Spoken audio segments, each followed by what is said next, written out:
रसूल अल्लाह ने फरमाया, 2 आदमियों के दरमियान इंसाफ कर देना भी सदका है। परिंदों को तकलीफ न दो। अल्लाह के रसूल ने फरमाया, परिंदों को उनके घोंसलों में बैठे रहने दो, यानी उनके घोंसले से उड़ाकर तकलीफ न दिया करो। रसूल अल्लाह ने फरमाया, वाकई राह खुदा में खर्च करने से हाथ रोकना, सदका व खैरात करने में कंजूसी करना, गिन गिन कर माल जमा करना और हाजतमंदों की तरफ से मुंह फेर लेना बहुत महरूमी की बात है, क्योंकि राह खुदा में खर्च करना और सदका व खैरात करना तो शहादत का काम है। और अगर अल्लाह तुम्हें कोई तकलीफ पहुंचाए तो उसके सिवा कोई दूर करने वाला नहीं, और अगर कोई राहत दे तो कोई छीन नहीं सकता। वो हर चीज पर कादिर है। सुभान अल्लाह। रसूल अल्लाह का मौजज़ा, जख्मी हाथ का अच्छा हो जाना। एक बार रसूल अल्लाह खाना खा रहे थे, इतने में हजरत जरहद हाजिर हुए। आपने फरमाया कि खाना खा लीजिए। हजरत जरहद के दाहिने हाथ में कुछ तकलीफ थी, लिहाजा उन्होंने अपना बायां हाथ बढ़ाया तो रसूल अल्लाह ने फरमाया कि दाहिने हाथ से खाओ। तब हजरत जरहद रज़ी अल्लाह अन्हा ने फरमाया कि इसमें तकलीफ है, तो हुजूर ने उसके हाथ पर दम कर दिया। तो फिर वो हाथ ऐसा ठीक हुआ कि उनको मौत तक वो कभी तकलीफ महसूस भी नहीं हुई। सुभान अल्लाह। ये है हमारे प्यारे नबी का मौजज़ात। सुभान अल्लाह।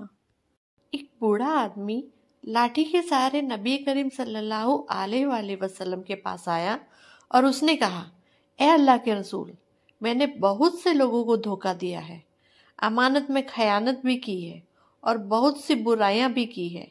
क्या मुझे कयामत के दिन बख्श दिया जाएगा?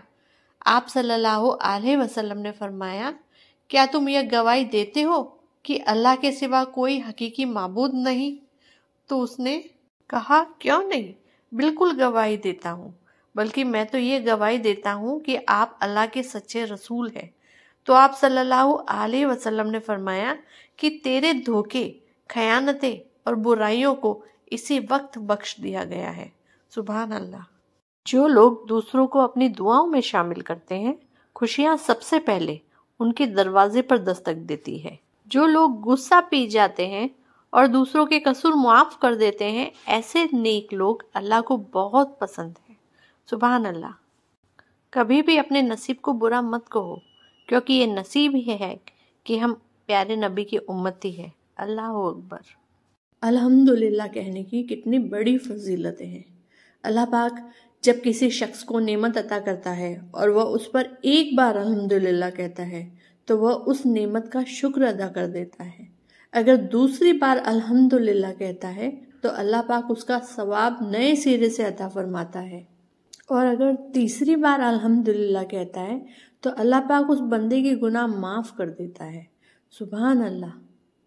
जब इब्लिस ने बारगाह इलाही में कहा, ए रब, मुझे तेरे इज्जत की कसम, तेरे बंदों के जिस्मों में जब तक रूह बाकी रहेगी मैं उन्हें गुमराह करता रहूँगा, तो अल्लाह रब्बुल इज़्ज़त ने फरमाया, मुझे अपने इज़्ज़त और जलाल की कसम, जब तक मेरे बंदे मुझसे मगफिरत मांगते रहेंगे मैं उनकी बख्शिश करता रहूँगा।